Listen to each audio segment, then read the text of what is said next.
Joyride 1957, a novel of intrigue by J.P. Wasmiller, Chapter 63.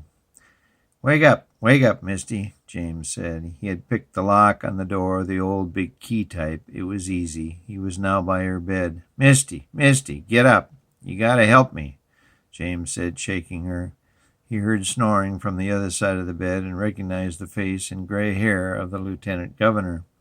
He was in a very deep sleep. Misty finally stirred. Misty, get up, James urged.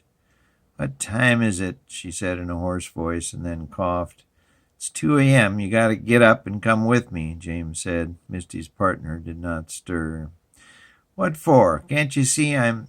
She slid out of bed. All 6 feet and 200 naked pounds of her stood and glared at him. Their eyes were at the same level and all 4 bloodshot. Misty, I need you. I think I'm losing my mind. You're the only one that can help me, James pleaded.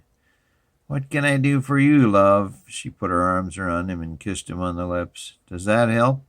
She said, grinding against him. Later. Get a bag and come with me now. Where? She said, now dressing furiously and stuffing things into the smallest of her 4 bags. Just come, I'll tell you on the way, he said. She had thrown on jeans and a white T-shirt with the logo of a Mandan chief on the front, centered on her left breast. He grabbed her bag and carried his and hers out the door. They took the stairs down to the empty lobby and went through the double doors. The early morning air was very crisp. James had a coat, but Misty did not, and she shivered as he led her across the street. Just as they got across the wide main street, they both heard the loud horn of the train. Then they saw the bright headlight of the F7 engine. It was still dark as the 3 locomotive engines and the trailing passenger cars pulled into the station. The colors were green on the top half and lighter mint green on the bottom half. The clock read 2:30 a.m. That was Mountain Standard Time. James handed the conductor 2 tickets, and they were directed to their room with 2 beds and a bathroom on the right side next to the last car of the train. Within 5 minutes, the conductor called out, "All aboard!" and the westbound Northern Pacific Railroad's North Coast Limited pulled out of the Mandan station, heading west.